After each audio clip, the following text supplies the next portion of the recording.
me Rabaha Imran and you're watching my YouTube channel. Viewers, सबसे पहले channel को subscribe करें, वीडियो को लाइक करें, शेयर करें और बेल आइकॉन ऑन करना मत भूलिएगा, क्योंकि आज हमें इंडिया से ज्वाइन किया है डॉक्टर अभिषेक मिश्रा जी ने, और पाकिस्तान से हमें ज्वाइन किया है मेजर रजा ने। दोनों ही किसी तारुफ के मोहताज नहीं है। Thank you so much major साहब, thank you so much doctor साहब, आप दोनों के वक्त का शुक्रिया। बहुत बहुत धन्यवाद आपका। थैंक यू सर, आपका ग्लास बहुत प्यारा था।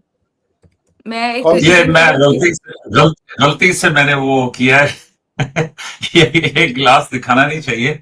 ये कॉपर का है, तो डॉक्टर साहब पे जानते होंगे, तो मुझे जरा ये पसंद है। कॉपर के, हम बोतल प्लास्टिक पे, यही अंतर है जी।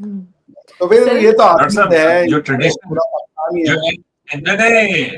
डॉक्टर साहब जो इंडियन ट्रेडिशन है उसमें ये जो तांबे के बर्तन हैं जी, मेरी दादी भी तांबे के बर्तन में ही। अब आप रोज मुझे लेक्चर देते हैं कि तुमने अपनी कल्चर को छोड़ दिया है, लेकिन खुद आप प्लास्टिक की बोतलों पे चले गए। तो मैंने ये कब कहा कि मैंने पकड़ा हुआ है? आप पूरी बात ही नहीं सुनते। अच्छा कहा आपने। सही हो गया। कल हमने प्रोग्राम जो है वो बड़ी जबरदस्त सी डिबेट गई और लोगों ने बड़ा जो है उसे पसंद भी किया, और तब उस प्रोग्राम का एंड जो है वो इस बात पे हुआ था कि हमने आज डिस्कस करना है, यानी कि इसका पार्ट भी ये है ग्रूमिंग गैंग के हवाले से उस डिबेट का जो हमने वाइंड अप किया था, और उसको आज दोबारा से डिस्कस कर रहे हैं ग्रूमिंग गैंग के हवाले से, और जानने की कोशिश करेंगे अपने गेस्ट से कि आखिर इनका ताल्लुक किस ग्रोथ से है, किस कम्युनिटी से है, और ग्रूमिंग गैंग बेसिकली है क्या। तो आगाज जो है हम डॉक्टर साहब से करेंगे। डॉक्टर साहब, क्या कहना चाहेंगे आपने कल कहा था कि मैं प्रूफ लेकर आऊंगा ग्रूमिंग गैंग का, जो आपने कहा कि उसका ताल्लुक 90% जो है वो पाकिस्तान से ही होता है। चले, मैंने अपनी बात को अपने से ही, लेकिन आपने पूरा एक्सप्लेन करना है, बताइएगा।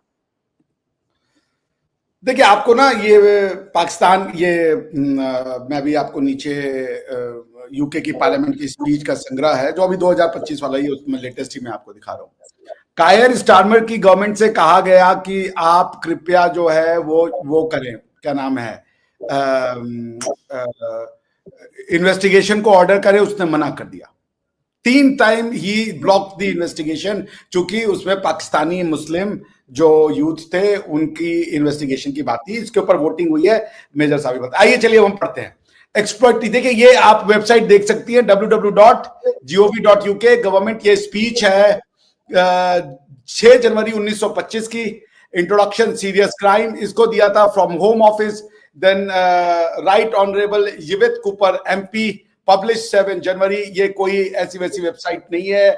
और जहां तक सोर्सेज ऑफ रिसर्च होते हैं, उसमें जो स्पीचेस होती हैं पार्लियामेंटेरियंस की, उसकी लॉयर्स, लॉ मेकर्स की, they are the secondary source of research.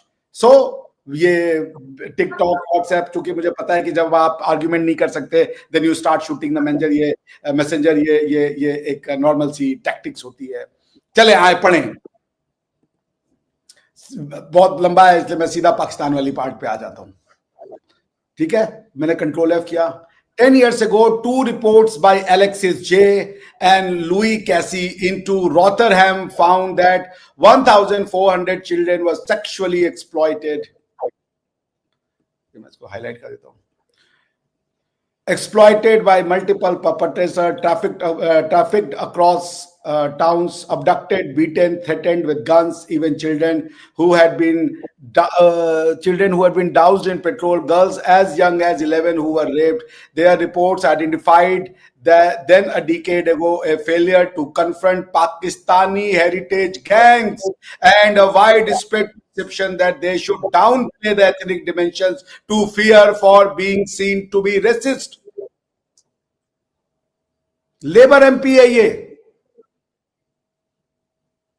और ये 6 जनवरी की। मैं आपको सुहेला ब्रेमन को, इन्होंने कहा जी वो हिंदू है, तो मेजर साहब के हिसाब से बातचीत करने के लिए होगा ये कि मैं मुसलमान बनूं तभी मैं जो हूं, मेरी एविडेंस को ये मानेंगे। क्योंकि भैया शरिया लॉ में तो नॉन मुस्लिम की बात भी वैल्यू नहीं है। आपको पता होगा, शरीयत जब इकट्ठी की जाती थी, आपकी हदीसें जब इकट्ठी की जाती थी, तो सिर्फ मुसलमानों से ओपिनियन पूछे जाते थे। उस इलाके के यहूदी, जू, क्रिश्चियन और जो वो होते थे, क्या नाम है, जिनको आप नॉर्मल अरब जो मुशरिक थे उनसे नहीं पूछते थे?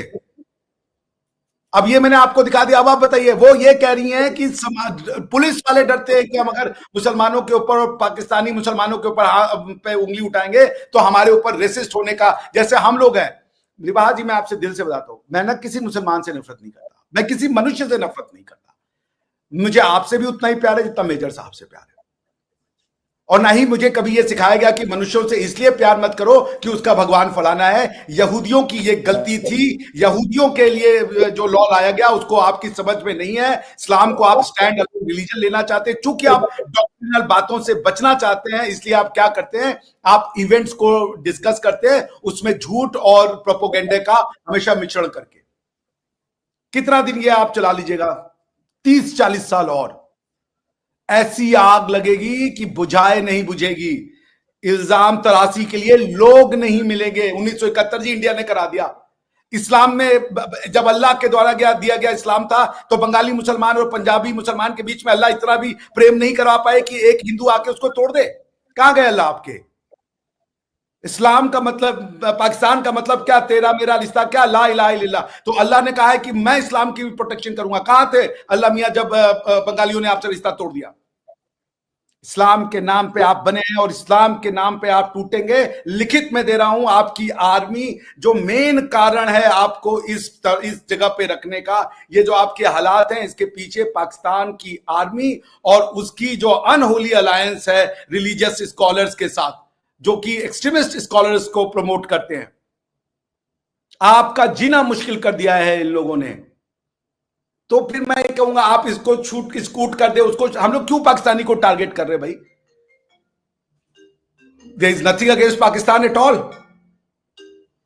हमारी कोई दुश्मनी नहीं है पाकिस्तानी से। आपके लिए मैं कितनी बार खड़ा हुआ हूं, मुझे गालियां पड़ती हैं। कितनी बार खड़ा हुआ हूं मैं आरजू जी के लिए, कितनी बार खड़ा हुआ हूं मैं क्या नाम है, फकर भाई के लिए, और मेरे जो निमरा जी थी और लोग थे, मेजर साहब के साथ मुझे आने पे गालियां पड़ती है, मगर मैं खड़ा रहता हूं। मैं बार बार बोलता हूं कि सारे पाकिस्तानी बुरे नहीं हैं, लेकिन गलती आपकी डॉक्ट्रिन में है। आपकी डॉक्ट्रिन में लिखा है कि मुशरिक जो है वो घटिया है, वो जो यहूदी है वो घटिया है, वो कुत्ते की तरह है, और आप अंदर झांकने को नहीं तैयार हैं। आप सारी दुनिया में जो है वो गलतियां निकालने को तैयार हैं, और आपको साथ मिला है इन कम्युनिस्टों का। ये खुद हर जगह फेल हुए। एक कम्युनिस्ट कंट्री बताइए जो सक्सेसफुल है?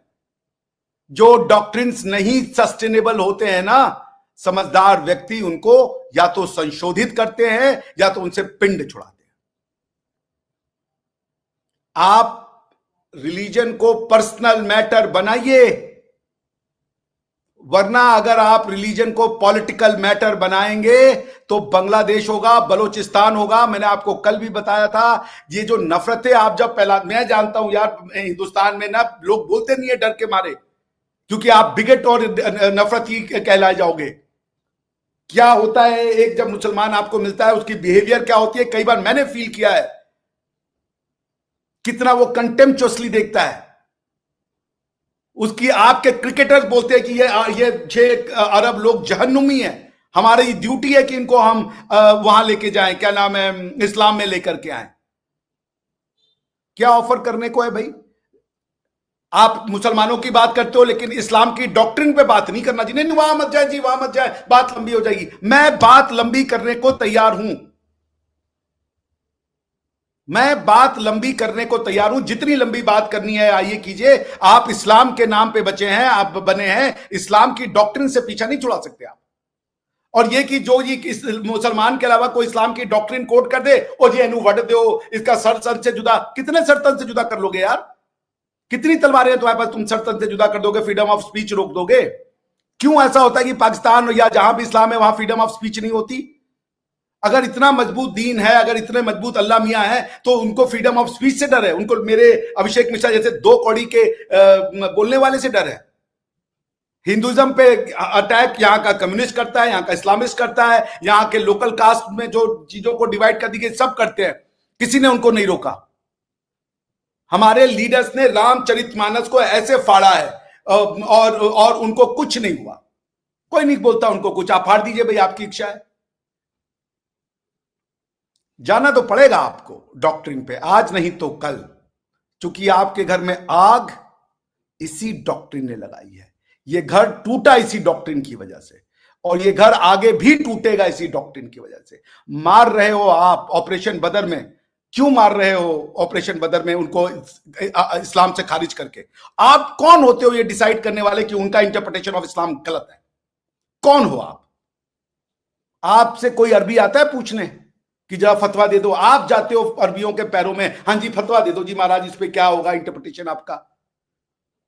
आप सेकंड ग्रेड बनने के लिए ही पैदा हुए हो, या तो भीख मांगने के लिए या तो फतवा मांगने के लिए। बस आप यूज किए, यू आर, जिसको कहते हैं ना, क्या कहते हैं उसको, एक बड़ा अच्छा अंग्रेजी का वर्ड है, उस पर पिक्चर भी बनी थी, मैं भूल गया, डिस्पेंसेबल हैं आप, बस यूज एंड थ्रो। आपकी इंटरनेशनल कम्युनिटी में यही आगाज है, क्योंकि आपने एक आर्मी क्रिएट की है जो बंदूकें दूसरों के लिए उठाने को तैयार है, बस इसलिए आपकी यूटिलिटी बची है। जी मेजर साहब, मेरा आपसे सवाल है, क्या कहेंगे आप ग्रूमिंग गैंग को लेकर? इसके क्या मायने हैं? और जैसे डॉक्टर साहब ने कहा कि 90% ग्रूमिंग गैंग का जो ताल्लुक है वो पाकिस्तान से, इस पर आप क्या राय रखते हैं? डॉक्टर साहब ने जब बातचीत शुरू की ना, तो मैं बड़ी तवज्जो से सुन रहा था, और जैसे जैसे डॉक्टर साहब बोलते हैं कि मैंने कहा यार पक्का वकील है, ठीक, वो इसलिए कि डॉक्टर साहब ने मुद्दा तो शुरू किया ग्रूमिंग गैंग से, लेकिन फिर वो मतलब करते कराते बांग्लादेश, तुम्हारी फौज, तुम नीच, मतलब उन्होंने सारा कुछ बीच में रगड़ के रख दिया, और बुनियादी मुद्दे के ऊपर नहीं आए कि जो हमारा मुद्दा था। और साथ उन्होंने एक बड़ी जबरदस्त स्टेटमेंट दी कि जो पार्लियामेंट में स्पीचेस होती हैं ये रिसर्च की बुनियाद होती है। मैं इससे शदीद इख्तलाफ रखता हूं। पार्लियामेंट में जो ये स्पीचेस करते हैं वो बस जो जिसके मन में आए वो बोलता चला जाता है। पार्लियामेंट चाहे हिंदुस्तान की हो, चाहे पाकिस्तान की हो, चाहे बरतानिया की हो, सबका एक जैसा ही हाल है। इसलिए मैं पार्लियामेंट की स्पीचेस को, हाँ कोई बड़ा ओकेजन हो, कहीं पे कोई अच्छी बात की हो, वो रेफरेंस जरूर हो सकता है, लेकिन आम पार्लियामेंट्री स्पीचेस को मैं नहीं मानता। अच्छा, अब इस तमीद के साथ ग्रूमिंग गैंग कहते हैं, ये बरतानिया में एक मसला खड़ा हुआ। मसला ये था कि जो माइनर्स कहते हैं, 18 साल से कम उम्र जो भी बच्चे बच्चियां हैं वो नाबालिग कहलाती हैं, और उन माइनर्स के साथ 13 साल से 11, 12, 13 साल से लेके 16, 17 साल की जो बच्चियां और बच्चे थे उनके साथ बाकायदा सिस्टमैटिकली वो अब्यूज का शिकार थे। अब वो अब्यूज हो सकती थी कि जी रेप का, वो अब्यूज हो सकती थी कि जी उनको सेक्सुअल एक्सप्लॉयटेशन, या इस तरह की जो भी बातचीत है वो। तो इसको CSE भी कहते हैं, चाइल्ड सेक्स एक्सप्लॉयटेशन, और इसी तरीके से इसका एक और नाम जो है वो CSA भी है कि चाइल्ड सेक्स अब्यूज। तो मैं रिबाहा इस टॉपिक के ऊपर जब ये बातचीत हुई कि ये इनमें से अक्सरियत का ताल्लुक पाकिस्तान के साथ है, तो फिर मैंने इस टॉपिक को पहले किसी जमाने में कहीं देखा था, और मैं अब जो है, अगर आप ये स्क्रीन शेयर करने की इजाजत दें तो मैं आपको सिर्फ स्क्रीन के ऊपर ये रिपोर्ट दिखाता हूं। ये CSA वेबसाइट है, csacenter.org.uk, और ये इनकी एक वेबसाइट है कि जहां पे हर साल ये एक रिपोर्ट पेश करते हैं, और ये 2023 की रिपोर्ट है, ठीक है। तो इसमें ये पूरी डिटेल दी हुई है कि कितने केसेस हुए। डॉक्टर साहब ने कहा कि जी 1444 केस हुए, लेकिन हकीकत ये है कि मैं तेजी से जरा नीचे जाऊंगा, मैं आपको ग्राफ्स के ऊपर लेके आना चाहता हूं। ये देखें, 5 lakh children are estimated to be sexually abused every year. हर साल तकरीबन 5 लाख बच्चे जो हैं बरतानिया के अंदर, ये बहुत बड़ा फिगर है। और ये फिर आप देखें कि जी ये 2015 से लेके 2021-22 तक जितनी अब्यूज में हैं उन सब की ये रिपोर्ट्स हैं जो बाकायदा पुलिस में रिपोर्ट हुई, और उसमें से अडल्ट ने चाइल्ड के साथ किया, चाइल्ड ने चाइल्ड के साथ किया, या कुछ किसी भी रिकॉर्डेड कैटेगरी के अंदर नहीं आए, ठीक है। और फिर उसके अंदर रीजंस हैं कि जी घर में पैसे नहीं थे, घर से निगलेक्टेड थे, जो भी इस तरह की वजूहत थी। लेकिन मेन मुद्दे के ऊपर आते हैं कि जी इनमें से तो आप ये देखें कि जी मेन मुद्दे के ऊपर आते हैं कि जी कितने लोग हैं, किस बैकग्राउंड से उनका ताल्लुक है। तो ये वो ग्राफ है, फिगर नंबर 8 है, और पेज नंबर 22 है इस रिपोर्ट का, CSA सेंटर की रिपोर्ट है। तो आप ये देखें, व्हाइट ब्लू में शो किए हुए हैं, तो 80% व्हाइट हैं, ठीक है जी। ये अब कैटेगरीज के हिसाब से उन्होंने दिया हुआ, 8% एशियंस हैं, फिर उसके बाद 4%, 5%, 9% या 6% ब्लैक है, मिक्स जो है वो 5, 10, 9 और ये 7 है, और अदर जो है वो 2%, ठीक है। लेकिन तो ये रिपोर्ट सारे जाके पढ़ सकते हैं, वो देख सकते हैं कि जी इसमें क्या है। फिर मैं आपको पता है ये आजकल ये जो गूगल का जेमिनाई है, मेरी ये दूसरी रिपोर्ट आपको नजर आ रही है, मैं जरा स्क्रीन चेंज कर दूं, ये वाली। आजकल मैं भी ना थोड़ा AI करना शुरू हो गया हूँ फौजियों की तरह, तो ये जेमिनाई आ गई। तो मैंने जेमिनाई को कहा कि भैया बात ये है कि कल डॉक्टर साहब ने आना है, तो मुझे जो है ना तुम बताओ कि जी क्या पाकिस्तानी ग्रूमिंग गैंग्स की जो नैरेटिव है वो अनफाउंडेड प्रोपेगेंडा है, और इसमें पॉलिटिकल स्टेटमेंट्स क्या ठीक है या नहीं ठीक है। तो ये सारी उसने मुझे रिपोर्ट बना के दी, और उसमें वो ये कह रहा है, ये मैं यहां पे आपको दिखाता हूं कि इन 2023 मेन कॉन्स्टिट्यूटेड 82% के जो ग्रूमिंग गैंग्स के चाइल्ड सेक्स ऑफेंडर्स थे वो 82% मर्द थे, कुछ ख्वातीन भी इसमें इन्वॉल्व है by the way. 71% of the total cases, 89% of the perpetrators were white, 90% white है, 6% एशियन है, 3% ब्लैक है, 1% फ्रॉम अदर बैकग्राउंड्स।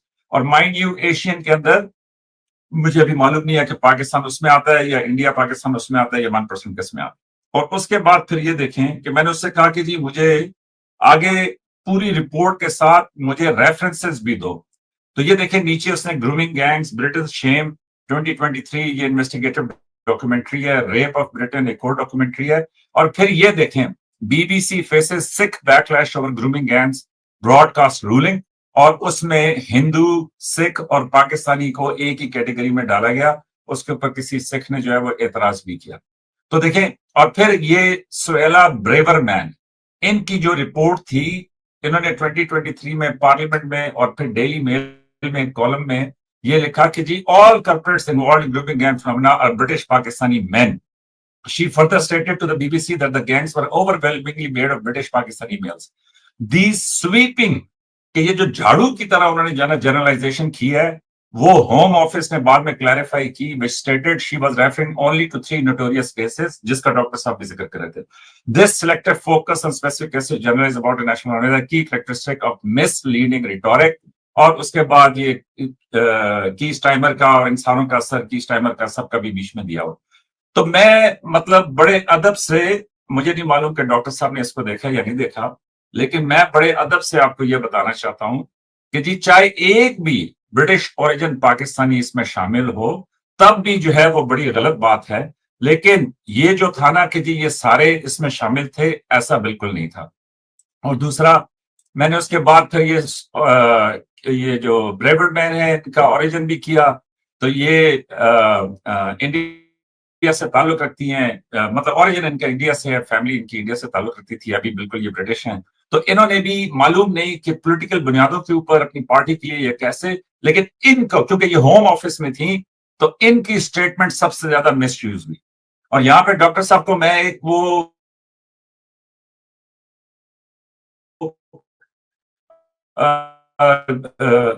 जो ना एक लतीफा, आपको मेरी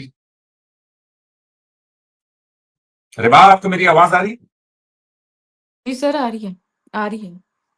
अच्छा, वो किसी गांव का एक चौधरी था, तो वो गांव जो है ना वो दरिया के बीच में था, और आप किश्ती लेके किनारे पे जाते थे। तो वो चौधरी साहब जो है वो उसके अंदर किश्ती में बैठे हुए थे, काफी सारे लोग थे उस किश्ती में, 200-300, और वो दूसरी तरफ जा रहा था गांव से दूर। तो कुछ दिन पहले चौधरी साहब का ना किसी मिरासी से झगड़ा हो गया था। उन्होंने, मिरासी ने कोई उजरत या पैसे मांगे, चौधरी साहब ने कहा कि नहीं इतने नहीं बनते, उस पर उनकी थोड़ी सी खफगी थी। तो वो जो मिरासी है वो भागता भागता गांव के किनारे पे आया। उसने कहा चौधरी साहब, उसने कहा जी, उसने कहा तुम्हारी कुड़ी नस गई है, कि आपकी बेटी जो है वो भाग गई है। तो जाहिर है वो सारे लोगों ने सुना, उन्होंने कहा यार किश्ती वापस मोड़ो, और वो फिर किश्ती वापस लेके गए। और वहां पे जाके जब दरिया के बीच में उन्होंने गांव के साथ किश्ती पार की, तो चौधरी साहब भी भागते भागते घर पहुंचे, साथ बहुत सारे लोग थे वो भी पहुंच गए। तो उन्होंने घर में जाके देखा तो सेहन में उनकी बेटी जो है वो पींग पे झूले ले रही थी। तो उसने कहा, उन्होंने चौधरी साहब ने कहा कि तू इतने ही है? उसने कहा जी बाजी मैं इतने ही है। उसने कहा अच्छा। तो उसने कहा बाजी खैर है? उसने कहा नहीं कोई बात नहीं। तो लोगों ने कहा कि यार चौधरी साहब चले शुक्र करें, बेटी आपकी घर ही थी, खबर गलत थी। उन्होंने कहा खबर तो गलत थी, लेकिन अब मैं उन 300 लोगों को कैसे जाके बताऊं कि मेरी बेटी नहीं भागी। तो अब उसने जो कह दिया ये तो फैल गई सारी बात, तो मिरासी ने तो अपना काम कर दिया। तो ये जो सुवेला ब्रेवमैन थी, इनका ये जो बयान था कि ये ब्रिटिश पाकिस्तानी मैन थे, और डॉक्टर साहब ने वो जो एक ऐनक लगाई हुई है, इनकी फिजिकल ऐनक की बात नहीं कर रहा, लेकिन इन्होंने एक जो इंटेलेक्चुअल ऐनक लगाई हुई है जिसमें ये इस्लाम और फिर ये सर तन से जुदा और फिर ये सारा मेरे मत्थे लगा देते हैं। तो मैं कल ही बिल्कुल सर्टन था कि ये ऐसी कोई बात नहीं है। यस, ये प्रोपेगेंडा। और फिर ये नाइजल फराज का नाम ले रहे थे। नाइजल फराज साहब को बर्तानिया में किसी से पूछ रहे, वो कहेगा कि बेड़ा गर्क कर दिया इसने हमारा। ठीक है, तो मैं ये कहूंगा कि नहीं, चाहे एक भी इन्वॉल्व हो तो वो मेरे लिए शर्म की बात है। लेकिन हकीकत ये है कि ब्रिटिश पाकिस्तानी मैन जो हैं उन्होंने भी बड़ा स्ट्रांगली इसको जो है ना रेजिस्ट किया, और उसकी वजह से ये जो केयर स्टाइमर साहब है उन्होंने कहा कि यार ये जिनको जो इन्वेस्टिगेशन का कह रहे हैं ना, इन्होंने मानना तो है नहीं, तो मैं खामखा क्यों गवर्नमेंट के रिसोर्सेज जाया करूं। इस पे होम ऑफिस की रिपोर्ट्स जो हैं वो पब्लिश वहां पे मौजूद हैं, और इसके ऊपर कोई क्यों कि जब इन्वेस्टिगेशन हो जाएगी तो वो कहेंगे इन्वेस्टिगेशन ही गलत हुई है। तो इसलिए डॉक्टर साहब इस मुद्दे को प्लीज अपने पास लिख लीजिए कि ब्रिटिश पाकिस्तानी मैन के ऊपर ये सरासर एक प्रोपेगेंडा है, और इसके पीछे वही जहरीली सोच है कि जनाब जो भी जुल्म होता है, जो अब आप अभी देखे ना, मगरब जो है वो पूरे इराक के 4 लाख बच्चों को मार दे, कोई गुनाह नहीं है। अमेरिका कोई दहशतगर्द नहीं है। वो ईरान के मतलब जो है ना, वो ये लीबिया के सारे लोगों को मतलब अभी देखें बर्बाद हो गया लीबिया, सिर्फ इसलिए कि इनको कजाफी से तकलीफ थी, कोई गुनाह नहीं है। अफ्रीका भूखों से मतलब मर चुके हैं, उनके सैकड़ों हजारों लाखों लोगों को ये गुलाम बना के ले गए, उनकी औरतों को रेप करते रहे, अफ्रीका के सारे रिसोर्सेज लूटते रहे। ये हिंदुस्तान के अंदर 80-90 लाख लोग इन्होंने जो है ना कैद से मार दिए, ये ब्रिटिश इतने जालिम थे। और उसके बाद बंगाल के अंदर इन्होंने कहत लाया, यहां से सब लूट खसूट करके ये ले गए। देखें, मुगल भी आए थे, वो बाहर से आए थे, वो हिंदुस्तान के नहीं थे, वो बाहर से आए थे, लेकिन वो लूट के नहीं लेके गए। बरतानिया वाले जो थे ये इतने जालिम थे कि ये इंडिया से सब कुछ लूट के चले गए।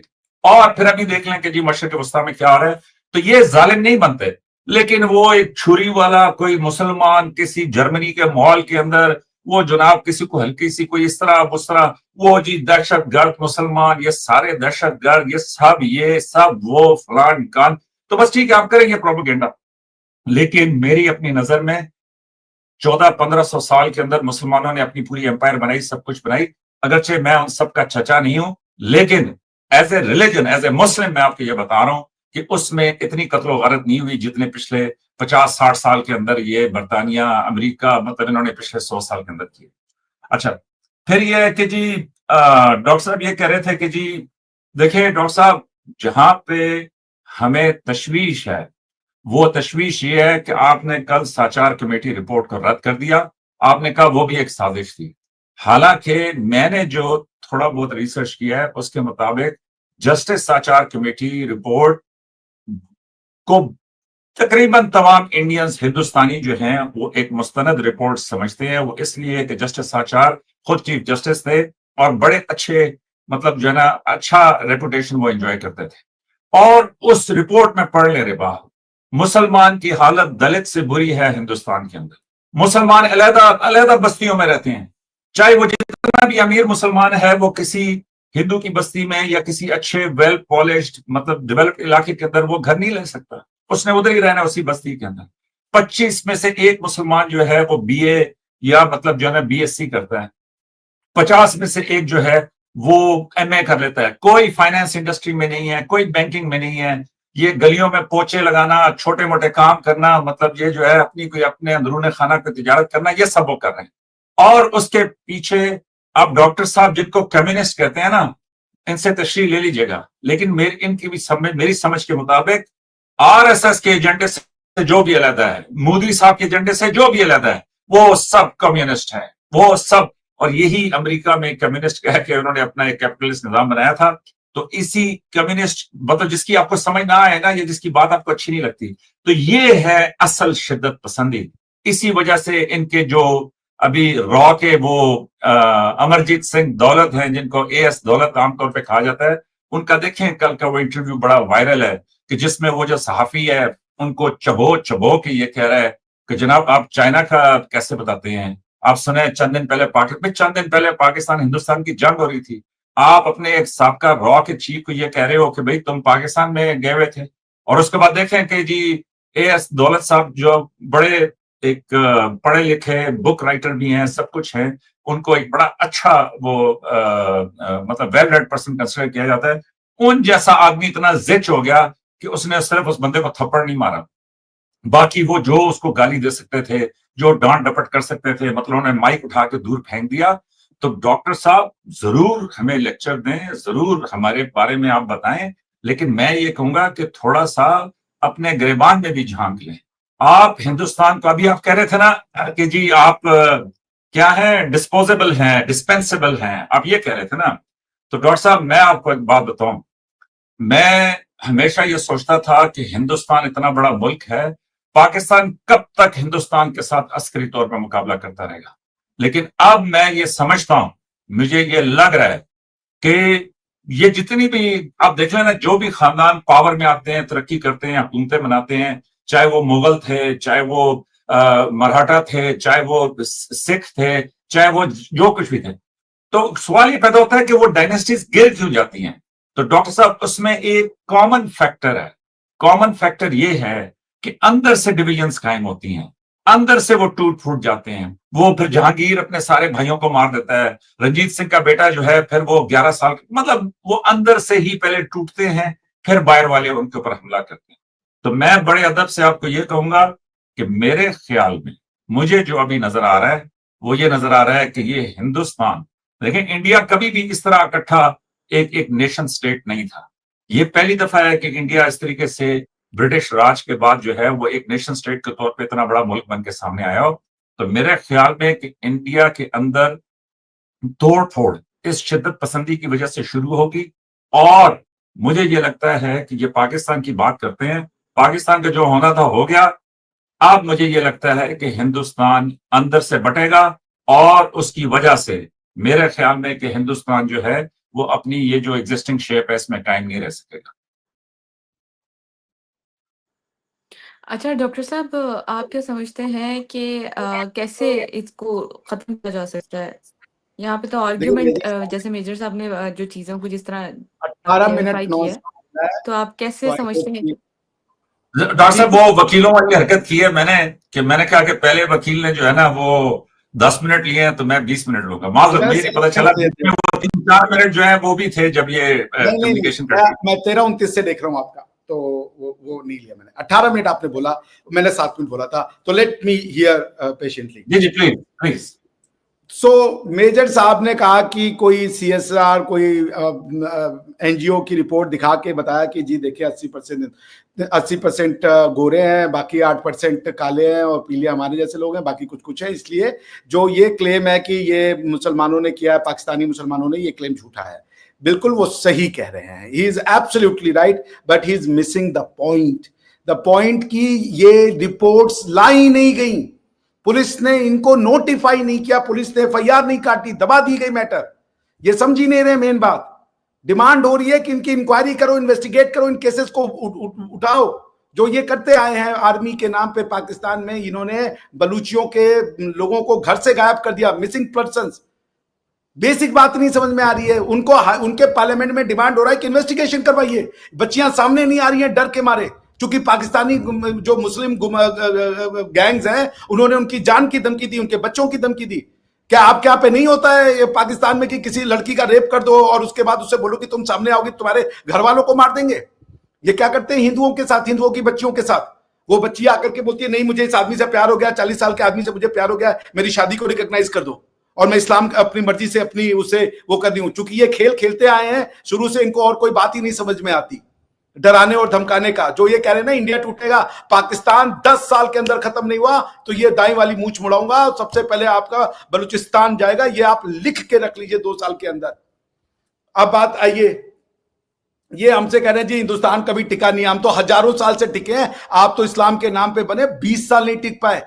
जिस इस्लाम के बदौलत आप बोले ये मुगलों को अपना चचा और नाना बनाए पड़े हो, उनके नाम पे बनने चले थे, 20 साल नहीं टिक पाए, हम तो हजारों साल से टिके हुए हैं। और हमारी आप बता रहे हो कि इंडिया कभी नेशन स्टेट्स ने नहीं, इंडिया कभी नेशन स्टेट में नहीं था, ये आपको किसने बता दिया भाई?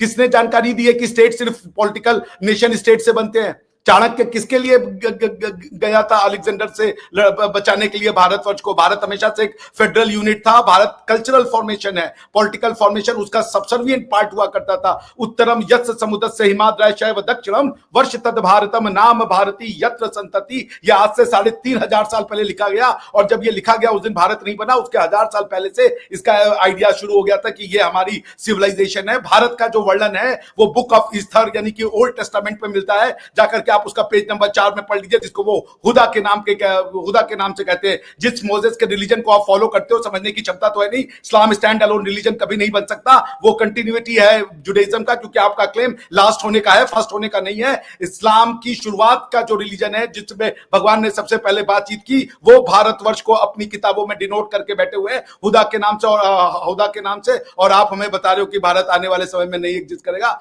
आप, मैंने कहा ना, बलूचिस्तान से पाकिस्तान का आइडिया तो खत्म होना है, वो खत्म भी हो चुका है। आप शुरू हो गए डिसमेंबरमेंट पाकिस्तान से, आप अपने आप को खत्म कर रहे हो भाई, आप करते हो मुसलमानों को। अभी ये बता रहे थे जी सच्चर कमेटी में जी मुसलमान जी बड़ी, यहां पे मोइनुद्दीन का वो है, इतना बड़ा बिल्डिंग है, यहां पे भी मैं दिखाऊंगा आपको, सबसे महंगे फ्लैट है, और अपना घर बनाया है उसने, उस घर के सामने आलिशान मस्जिद बनाई है। एक कोई हिंदू जो है आपके यहाँ पे बड़ा इंटरप्रीनियर हो और वो उतना बड़ा मंदिर बना ले, जरा जिस दिन वो बताइएगा पाकिस्तान के किसी भी शहर में, तब आप जाकर के हमसे कंपैरिजन कीजिएगा। तो ये तो अब पाकिस्तान तो मुसलमानों के नाम पे बना हुआ मुल्क है। 54% आपकी वो है, क्या नाम है, 54% आपकी क्या है वो लिटरेसी रेट है। आपने जिस कंट्री को मुसलमान के नाम पे बनाया, वहां तो आप बच्चों को पढ़ा नहीं पाए, क्योंकि आप अपनी लड़कियों को बंद करके रखते हो। आप कहते हो ये सिर्फ बच्चे पैदा करने के लिए पैदा हुई हैं, और इस्लाम का काम बढ़ाना है, तो एक और औरत से 16 साल की हो जाए तो उसको पैदा करवाना शुरू कर दो, जब तक वो मरे नहीं 10-15 बच्चे पैदा करके। तो आपको किसने रोका 54% में? हिंदुस्तान का मुसलमान भीख मांगने के लिए इस मुसलमान बना है, इसलिए आप भी कटोरा लेके भीख मांग रहे हो। और क्या किया है आपने आज तक? जब बांग्लादेश हो और चाहे पाकिस्तान हो, जब से बने हैं आपके हाथ में कटोरा है, और आप कटोरा ही लेके एग्जिस्ट करोगे, क्योंकि आपको इस्लाम का ई समझ में नहीं आता। आपने पॉलिटिकल विक्ट्रीज को इस्लाम और कल्चरल और स्पिरिचुअल यूनिट समझा हुआ है। अगर स्ट्रक्चर कमेटी का ये कहता है कि भारत का मुसलमान गरीब है हिंदुओं की वजह से, तो आप क्यों गरीब हो? किसकी वजह से? वो भी हिंदुओं की वजह से गरीब हो। क्यों भीख मांगते हो दुनिया भर में जाकर के? अपने लोगों को आप पेट भर खाना नहीं खिला सकते? क्यों आपका शहबाज शरीफ साहब कहते हैं कि भैया हमने तो जहां भी जाते हैं लोग कहते हैं भीख मांगने आया होगा, अजी मजबूरी है। भारत का मुसलमान भीख मांगने के लिए मुसलमान बना है, और वो भीख ही मांगेगा, चाहे उसको देश दे दो और चाहे आप उसको कुछ भी दे दो, क्योंकि वो मूर्ख है। इसीलिए मैं कहता हूं 3 तरीके के इस्लाम होते हैं। तुर्क अरबों का इस्लाम जो ओरिजिनल इस्लाम है, तुर्कों का इस्लाम जिसने एम्पायर्स खड़े कर दिए, और मूर्खों का इस्लाम जो भीख मांगता है, अपनी आइडेंटिटी के ऊपर वो प्रोड्यूस करता है आसिम मुनीर, जिसको कि इसलिए आप देते हो, क्या नाम है, क्या मिला है, फील्ड मार्शल। कोई वॉर अभी खत्म भी नहीं हुआ है, उसके पहले ही फील्ड मार्शल मिल गया। चाइनीज जो ड्रिल का जो फोटो है वो जी आप एक दूसरे को गिफ्ट कर रहे हो, झूठ बोल करके कब तक बचा लोगे? नहीं बचेगा। आइए, जो हमारी डिमांड है कि इन बच्चियों को डरा दिया गया, जैसे हिंदू बच्चियों को डरा के आप आते हैं ना टीवी पे आके, बोलती है मुझे इस्लाम को पसंद है, मैं अपनी स्वेच्छा से इस्लाम में जा रही हूं, मुझे हिदायत आ गई है, अरबी समझ में आ गई, सारे कंपैरेटिव रिलीजन मैंने पढ़ लिए जी, और इस्लाम मुझे बड़ा अच्छा लगा उसमें, जिसमें औरत जो है वो आधे दिमाग की है, औरत की गवाही मानी नहीं जा सकती, और वो मर्दों की हाकिमियत है, उसको वो स्वीकार कर रही है। आइए जी, सच्चर कमेटी रिपोर्ट में तो हमने हिंदू मुसलमानों के लिए बना दिया, हिंदुओं के लिए क्या बनाया आपने? क्या बनाया आपने मियां मिट्ठू के साथ? ये जो कौन सी आपकी गवर्नमेंट ने बनाई आज तक एक भी रिपोर्ट? आपकी गवर्नमेंट ने एक भी अपने माइनॉरिटी के लिए रिपोर्ट बनाई है? आप माइनॉरिटी के लिए कब्रगाह बन चुके हो, आप उनके लिए शमशान घाट बन चुके हो, क्योंकि आप किसी माइनॉरिटी को जीने नहीं देते। भारत में इतनी माइनॉरिटियां होंगी, मुसलमान को छोड़ के कोई भारत पे थूकता नहीं, क्योंकि मैंने फिर कहा जो ओरिजिनल हैं, जो अपने बाप की औलाद हैं, जिनका जीन्स प्योर है, वो कहते हैं वी लव इंडिया, चाहे वो अरबी हो और चाहे वो यहूदी हो। मगर जिन्होंने अपनी जीन्सों में मिलावट की, जिन्होंने भीख मांगने के लिए रिलीजन को एक्सेप्ट किया, वो कहते हैं जी यहाँ पे हमारे साथ बड़ा जाति होता है। कहां जाति नहीं होता है? अरब आपके ऊपर थूकते हैं, आपको बिद्दत कह के वो ट्रीट करते हैं, तुर्की आपको बिद्दत कह के ट्रीट करता है, आप हर जगह पैसे मांगने जाते हो। कहां आपकी इज्जत है? जिस कम्युनिटी ने अपने घर में इज्जत नहीं पाई, उसकी इज्जत कहीं नहीं होती। ये बात आप याद रखिएगा। भारत हजारों साल से था और अगले 1000 साल रहेगा। क्यों? क्योंकि वेद की उस शक्ति को, जिसने इतने सारे मनुष्यों को एक साथ इकट्ठा किया, वो सोशल ऑर्डर इतनी आसानी से नहीं टूटेगा। क्योंकि आप भी उसी सोशल ऑर्डर में रह रहे हो। बात करने के लिए उर्दू ही एक्सेप्ट करनी पड़ी आपको। पंजाबी को नेशनल लैंग्वेज नहीं बना पाए, क्योंकि आपके अंदर कुव्वत ही नहीं है अपना कुछ क्रिएट करने की। आरएसएस जो अजी आरएसएस का नहीं है, वो सब कम्युनिस्ट है। भारत के कम्युनिस्टों ने सिवाय इंडिया के ओरिजिन को, आरएसएस धरती पुत्र है, इसलिए मुझे प्राउड है आरएसएस के ऊपर। आरएसएस अपनी भूमि की बात करता है, अपनी कल्चर की बात करता है, और अपनी कल्चर, अपनी भूमि को बात करने के लिए ही दुनिया में डीकॉलोनाइजेशन और सेल्फ डिटर्मिनेशन का प्रोजेक्ट लाया गया था। अदरवाइज कॉलोनाइजेशन किसको कहते हैं? बलूच आपको कॉलोनाइजेशन मानते हैं। बलूच कहते हैं इनके इस्लाम को हम नहीं एक्सेप्ट करते, हम अपने धरती के पुत्र हैं। आप हर उस आदमी से नफरत करते हो जो कि कम्युनिस्ट भी करता है और आप भी करते हो। इस्लाम और कम्युनिज्म में कॉमनैलिटी क्या है कि ये दोनों अपनी धरती से नफरत करते हैं, क्योंकि एक सो कॉल्ड एक मार्क्स कोई किताब लिख के चला गया जी कि ये दास कैपिटल है, रिवॉल्यूशन आएगा, खुद फेल हो गए हर जगह। दुनिया को बता रहे हैं कि कैसे नेशन स्टेट चलते हैं। मैंने इंटरनेशनल इन्वेस्टमेंट लॉ की किताबें पढ़ी हैं। सबसे ज्यादा इकोनॉमिकली फेल्ड जो स्टेट हुए वो सारे ईस्टर्न यूरोपियन स्टेट थे, जो कि बेसिकली फंक्शन ही करते थे इनके प्रिंसिपल्स पे, प्रिंसिपल ऑफ कम्युनिज्म और सोशलिज्म पे। So both of you are a failed idea, and therefore you have united to simply annihilate the cultural and historical rootings of an identity. आप man made हो, आप man made ही रहोगे। Man made हो इसलिए खत्म हो जाओगे। हम नेचुरल हैं, हम ऑर्गेनिक हैं। जैसे जर्मन ऑर्गेनिक है, फ्रेंच ऑर्गेनिक है, इंग्लिश ऑर्गेनिक है, तुर्क ऑर्गेनिक है, वैसे भारत भी ऑर्गेनिक है। पाकिस्तान इनऑर्गेनिक है, इसलिए आप खत्म हो गए। इसलिए नहीं कि कोई अभिषेक मिश्रा बता रहा है। हर वो चीज जो इनऑर्गेनिक होती है, जैसे सेक्युलरिज्म लाना पड़ा यूरोप को, रोमन एम्पायर नहीं चल पाया, ईयू भी नहीं बन पाया। भारत इतने डाइवर्स कम्युनिटी को भी एक कॉन्स्टिट्यूशन लेकर के चला के दिखा दिया। यूरोपियन यूनियन का कॉन्स्टिट्यूशन आज तक नहीं चलता। भारत के कॉन्स्टिट्यूशन के आर्टिकल 3 में लिखा हुआ है कि जिस दिन भारत का पार्लियामेंट चाहेगा, किसी भी एग्जिस्टिंग स्टेट की बाउंड्री को यूं तोड़ देगा, किसी भी स्टेट की एग्जिस्टेंस को तोड़ देगा। आज यूपी है और भारत का पार्लियामेंट चाहे तो यूपी नाम की कोई भी प्रदेश सफाई हस्ती से मिटा सकता है। ये पावर है उसके पास। ना तो अमेरिका के कॉन्स्टिट्यूशन में पार्लियामेंट कांग्रेस में इतनी पावर है, ना तो यूरोपियन यूनियन के कांग्रेस में इतनी पावर है। ये पावर भारत के पार्लियामेंट में इसलिए है क्योंकि भारत की आइडेंटिटी पहली थी, पहली है और पहली रहेगी। बाकी सब आइडेंटिटियां सबसर्विएंट है इसके लिए, इसलिए ये हजारों साल तक चलेगा। ये बात आप याद रख लीजिएगा जी। अब इन्होंने बातचीत की, जो मैंने आपको बता दिया कि ग्रूमिंग रिपोर्ट में जो मेन इशू है कि आया ही नहीं आज तक कभी। हम डिमांड ही ये करें कि उन बच्चों को हिम्मत दो, उनको प्रोटेक्शन दो, उनसे बोलो कि वो कंप्लेंट ला करके लॉन्च करे। वो ये मानना नहीं चाहते, क्योंकि आप तलवार की भाषा जानते हो ना। सऊदी अरेबिया का जब आप वो देखोगे ना, जो एम्ब्लेम है उसमें खजूर का पेड़ और तलवार है। आप क्या पे अक्सर लोग पूछते जी भारत और पाकिस्तान तो जी एक साथ ही आए, लेकिन आर्मी ने उनके यहाँ पे कभी सिविलियन के ऊपर, अदालत में सिविलियन के ऊपर नहीं बैठे। हमारे यहाँ क्यों बार बार कू होती रही? हमारे यहाँ क्यों बार बार जो है वो आर्मी जो है वो सिविलियन के ऊपर आके बैठ जाती है? उसका रीजन ये है कि आपकी एग्जिस्टेंस का सोर्स तलवार है, ज्ञान नहीं। आपकी एग्जिस्टेंस का सोर्स लोगों की राय नहीं है, क्योंकि आप विल ऑफ द पीपल पे ट्रस्ट कर ही नहीं सकते। आप विल ऑफ द पीपल पे ट्रस्ट करोगे जब उनको खुले दिमाग का बनाओगे, तो आपको समझ में आएगा अरे ये तो मुर्तद हो गया, अरे ये तो काफिर हो गया, अरे ये तो शिया बन गया, अरे ये तो अहमदिया बन गया।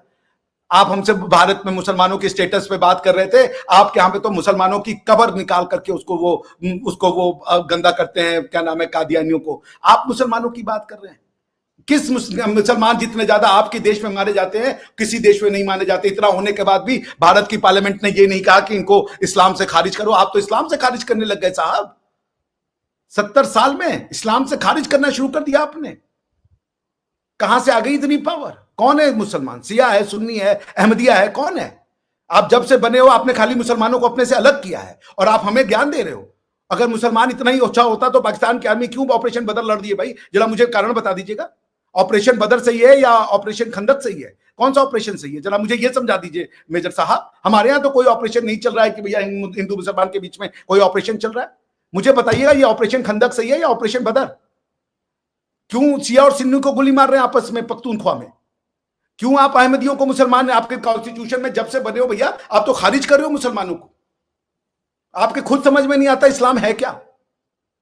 आपके आपके जो चीफ आर्मी क्या मुनीर, असी मुनीर के इस्लाम है। इतने ज्यादा इस्लाम में तो जितने मुसलमान आप मारते हो कोई नहीं मारता भैया, कोई नहीं मारता। कम से कम जिंदा तो है यहां पे बेचारा। आपकी झूठ और प्रोपोगेंडा के बावजूद वो सीना तान के हिंदुओं को गाली देता है। झूठ और प्रोपोगेंडा के, क्योंकि आज की डेट में कोई छुपा हुआ नहीं है। सो मेजर साहब आप कर ले प्रोपोगेंडा, लेकिन याद रखिएगा आपने कहा था जी इंडिया और उसकी लड़ाई होगी ना जी, कोई नहीं जीतेगा। मैं आपको फिर कहता हूं अगर सत्य पाकिस्तान के साथ है तो पाकिस्तान जीतेगा, और अगर सत्य भारत के साथ है तो भारत ही जीतेगा। और भारत ही जीत रहा है, क्योंकि भारत सत्य का नाम है। भारत किसी प्रोपोगेंडे का नाम नहीं है। हम सबको जगह देते हैं। हमारे यहां सभी भगवान, ये आपका है कि तुम्हारा भगवान गलत है। हमारे यहां ये मान्यता नहीं है। आप हमें पढ़ा रहे हो। हम कह रहे हैं कि सबका भगवान सही है, सारे मार्ग सही हैं, और आपका मार्ग ये है कि हम सही हैं, बाकी सब गलत है और हमें गजवा करना है। और जब तक कयामत नहीं आएगी, जब तक भारत का मूर्ति पूजक जो है वो खत्म नहीं हो जाएगा, यहां सब मुसलमान नहीं बन जाएंगे। ये आपकी आइडियोलॉजी है और आप हमें कहानी सिखा रहे हो कि जी इस्लाम से प्रेम करो, जो ये कह रहा है कि मुसलमान भी सही है हिंदू भी सही है। सारा दिन गजवा आपकी ईमान का हिस्सा है। हमको जो हमारी लाइफस्टाइल को चैलेंज करने का आपने ठेका लिया हुआ है अरबों के कहने पे। मुझे तो समझ में नहीं आ रहा भैया, अल्लाह मियां थोड़ा सा हमारे ऊपर वो रहम खा जाते हैं। वो कह देते कि भैया गजवाए चाइना होगा, हम बच जाते साले को। वहां भी चाइना ने डड्डी मार दी। एक तो वो आपके रिश्तेदारी में जब से हम आए हमारी दिक्कत हो गई है। आप चाइनीज के साथ रिश्तेदारी हो जाते, गजवाए चाइना हो जाता, गजवाए अंटार्कटिका हो जाता, हम बचे रहते। लेकिन आपने जी रोम में जाकर के तबाही मचानी है जी, हिंदुस्तान में तबाही मचानी है जी, तब जाकर के जी कयामत आएगी। तो देख लीजिए फिर कब कयामत आती है। कयामत तो आपके अंत तक नहीं आएगी, क्योंकि कयामत हमारे यहाँ तो पृथ्वी जैसी चीजें रोज बनती हैं, रोज उगड़ती हैं। कितने यूनिवर्स है ये तो हमको बहुत पहले से ही पता था। तो आप कर लीजिए, अपनी सारी क्षमता लगा लीजिए, और भी 4-5 ऐसे फील्ड मार्शल बना के देख लीजिए आपके देश का क्या होगा। मैंने आपको लिख के दे दिया। अगर आप इसी रास्ते पे गए और ज्ञान या होश के नाखून नहीं लिए तो 5 साल भी पाकिस्तान का एज एन आइडिया टिकना नामुमकिन है, क्योंकि धरती यहीं रहेगी। कोई पाकिस्तान के टूटने का ये मतलब नहीं कि धरती टूट के बह करके यूरोप चली जाएगी। धरती यहीं रहेगी। Pakistan as an idea 6 feet नीचे जमीन के गाड़ दिया जाएगा बस। जैसे भारत वही है, पाकिस्तान भारत ही है, लेकिन आपने आइडिया ऑफ इंडिया को जमीन में गाड़ दिया। उसी तरीके से पाकिस्तान वहीं रहेगा। लाहौर कहीं नहीं चला जाएगा, बलूचिस्तान कहीं बह करके अफ्रीका में नहीं चला जाएगा, सब वहीं रहेगा। लोग अपने आप को पाकिस्तानी कहना बंद कर देंगे, जैसे आपने हम लोग इन लोगों को हिंदुस्तानी कहना बंद करवा दिया है। जैसे आज बांग्लादेशी अपने आप को पाकिस्तानी नहीं कहता, उसने पाकिस्तान के आइडिया को 26 फीट जमीन में गाड़ दिया। आप इंतजार कीजिए, आप भी गाड़ दिए जाएंगे। इंसान नहीं आइडिया। जी मेजर साहब एंड पर क्या मैसेज देना चाहेंगे? डॉक्टर साहब की बातों को काउंटर भी कर सकते हैं। जी, पहली बात तो यह है कि इन्होंने सिकंदर आजम का रेफरेंस दिया। तो सिकंदर आजम जब हिंदुस्तान की तरफ आया तो पहला दलेर आदमी जिसने उसको रोका उसका नाम था राजा पोरस। और राजा पोरस उसी धरती पे रहता था, बिल्कुल उस गांव में रहता था जहां पे मैं रहता। तो इसलिए मैं उसी पोरस का बेटा हूं। अब आगे ये कहें कि तेरा डीएनए ये वो, तो बहादुरी और ये सब कुछ, तो वो पोरस जो है उस वक्त इतना बहादुर था रिबाहा कि सिकंदर आजम ने फिर उसको अपने साथ शामिल किया। उसने कहा कि भाई मैंने बड़ी लड़ाइयां लड़ी हैं, लेकिन मैंने आप जैसा दलेर आदमी नहीं देखा। तो राजा पोरस ने अपनी धरती की हिफाजत के लिए, मतलब जो पहला सिकंदर आजम का इन्होंने नाम लिया, तो मैं इनको सिर्फ ये यहाँ पे चूंकि मेरा बनता था तो मैंने कहा कि आज मैं जो है ना रजिस्टर करवा दूं कि जी मैं उसकी आपके लिए तस्लीम है मेरी तरफ से कि आप उस धरती के हैं। उस धरती को मेरा भी सलाम, जी जी, नमस्कार, प्रणाम जी। बहुत शुक्रिया डॉक्टर साहब। तो वो है, ये बात सही है कि इस धरती से हम सब बिलोंग करते हैं।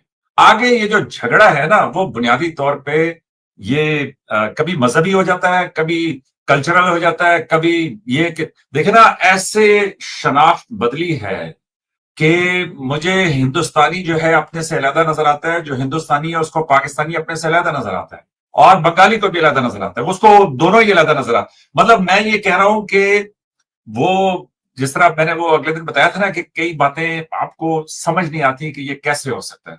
तो एनीवेज, अब देखें, हिंदू बेटी जो भी पाकिस्तान में रहती है, उसको जो जाहिल आदमी जबरदस्ती कन्वर्ट करता है, वो एक जुल्म और गुनाह अजीम है, और वो शख्स जहन्नम की आग में जलेगा। मेरा ये ईमान है कि किसी को आप जबरदस्ती मुसलमान नहीं बना सकते, बल्कि आपको उसको ऐसा प्रोटेक्शन देना चाहिए कि वो हिंदू बेटी, कि जब मदीना था तो मदीना में आग की इबादत करने वाले, मदीना में क्रिश्चियन, मदीना में यहूदी, मदीना में तमाम तरह के लादीन तक लोग रहते थे, और हुजूर सल्लल्लाहु अलैहि वसल्लम की तरफ से उनके साथ कोई ममानियत नहीं थी कि आप उनके साथ। हजरत अली अलैहिस्सलाम जो हजूर सल्लल्लाहु अलैहि वसल्लम के दामाद थे, वो खुद एक यहूदी के पास नौकरी करते थे। तो मैं ये समझता हूं कि ये जो लेकिन फिर भी सबके बावजूद भाई पाकिस्तान में हिंदू आबादी बहुत कम है, और ये मियां मिट्ठू डॉक्टर साहब, मैंने भी कहा है कि मैं उसकी किसी तरीके से तायीद नहीं कर सकता, नंबर एक।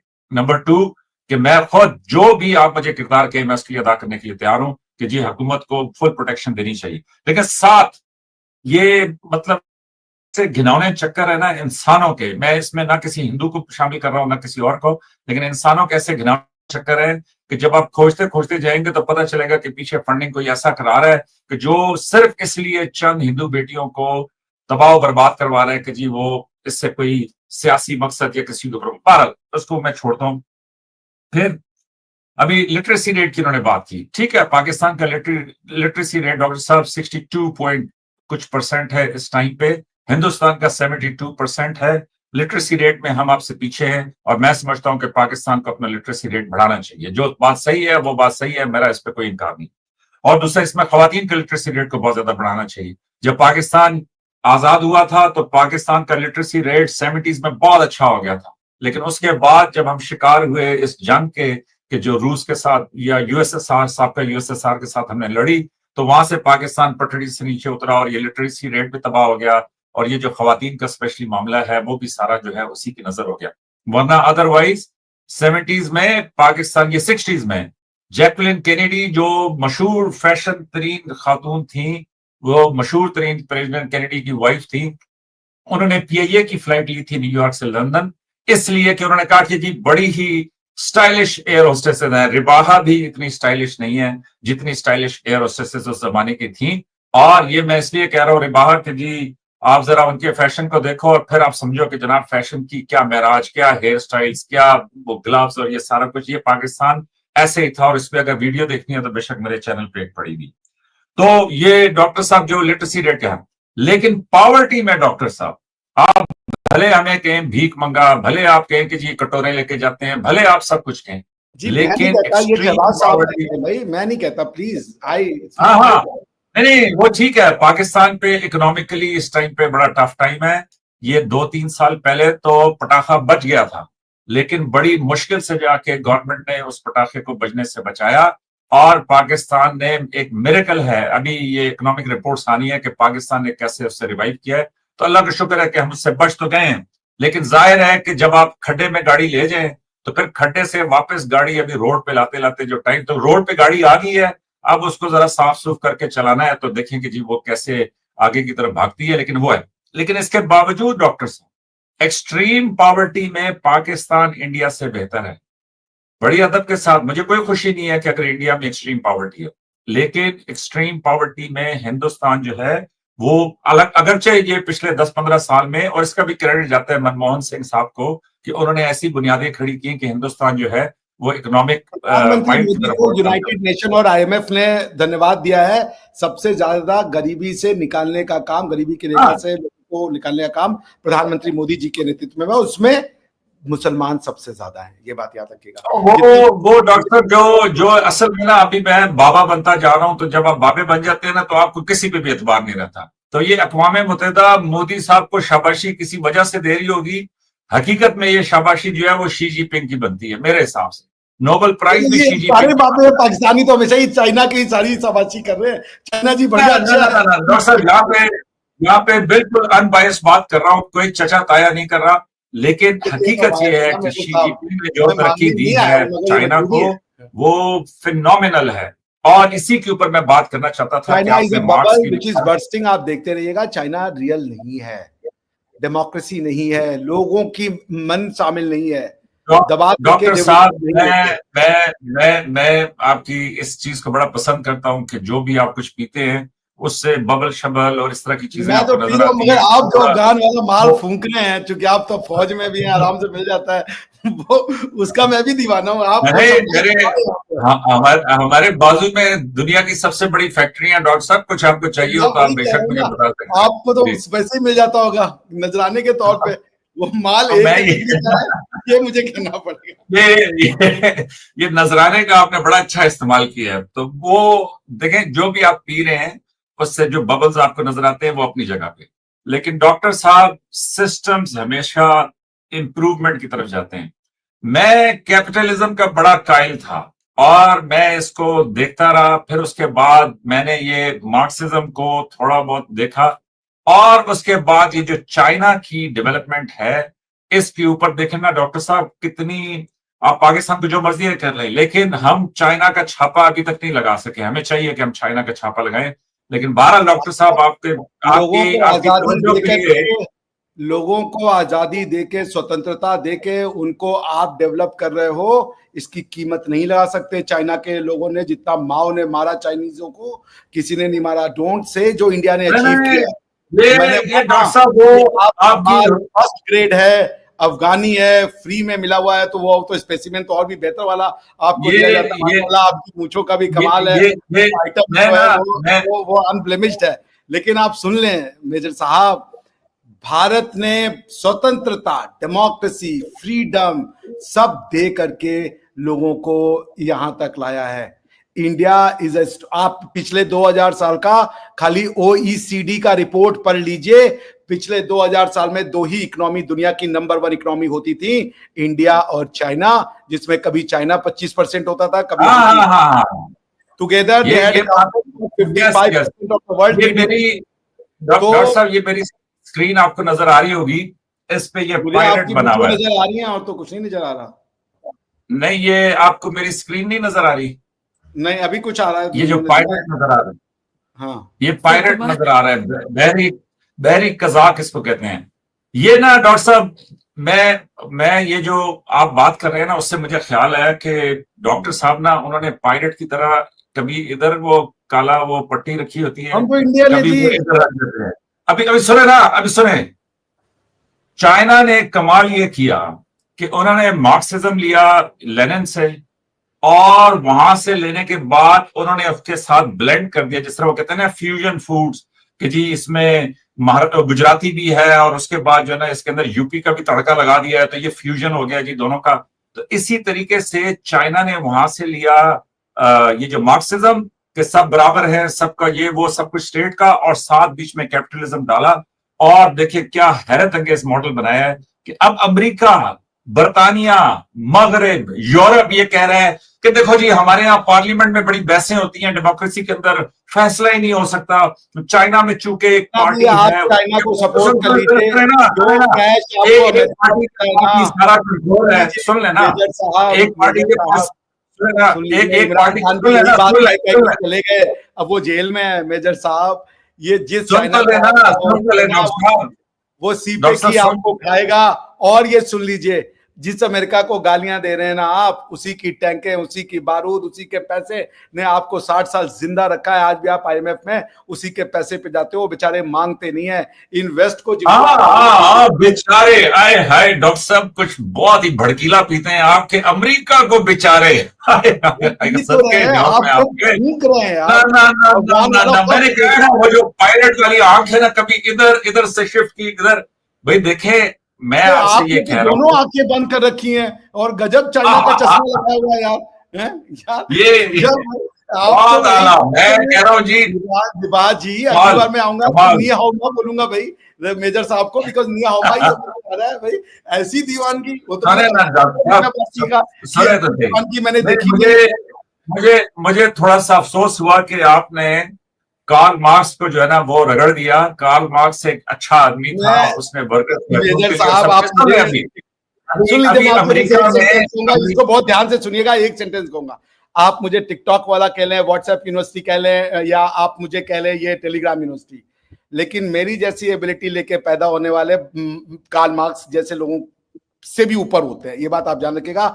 जो मार्क्स लिख रहा है, जिस थ्योरी को वो एक्सप्लेन करता है, उससे बेहतर थ्योरी देने की कैपेसिटी मैं रखता हूँ। आपसे मैं फ्री में बात कर रहा हूँ क्योंकि आप मेरे रिश्तेदार हैं, ये याद मैं रखिएगा। नहीं सही है, मैं मानता हूं, मैं समझता हूं कि आप कार्ल मार्क्स के भी मतलब उससे भी बेहतर लिखेंगे इंशाल्लाह।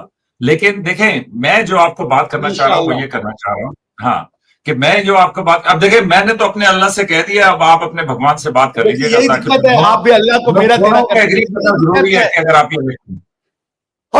आपने अल्लाह को मेरा कह दिया है, तेरा अल्लाह मेरा भगवान, इसके चक्कर में ना आपने देखिए दो चीजें की हैं अच्छा, मेजर साहब। एक तो क्योंकि आप आर्मी में हैं, मुझे पता है आपको सब फ्री में आ जाता है वहां पे, आप ये माल जो है उसको बंद कीजिए सबसे पहले। ये अच्छी किक देता है, और रिश्तेदारी आपकी तोड़वा रहा है, ये गलत जगह जुड़वा रहा है, आपने गलत दरवाजा खटखटा देना है एक दिन जो है इसको फूंक करके। वो रिश्तेदार नहीं है सही, आपके, जिसकी थंडर अब आप इस चला सुने रहे ना, हैं, वो रिश्तेदार नहीं है।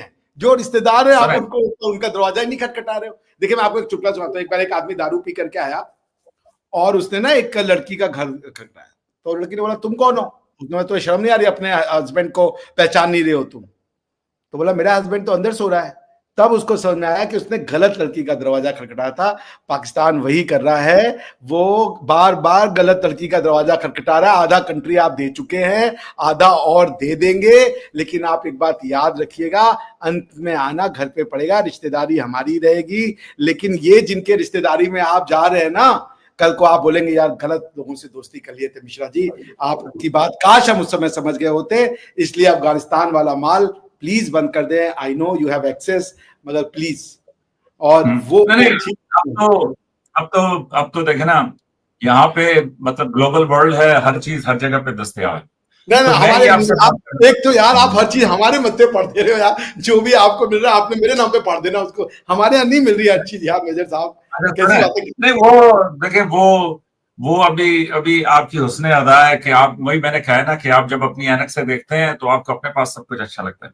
तो मैं ये कह रहा था कि जो चाइना ने कमाल किया वो ये किया कि जी मार्क्सिज्म को और कैपिटलिज्म को जमा करके उन्होंने जो हैरत अंगेज तरक्की देनी थी वो दे दी। और मैं जाती तौर पे ये समझता हूं कि मगरब की ये बड़ी ज्यादती है कि वो शी जिनपिंग को कभी नोबेल प्राइज की और इस लिस्ट में शामिल नहीं करता।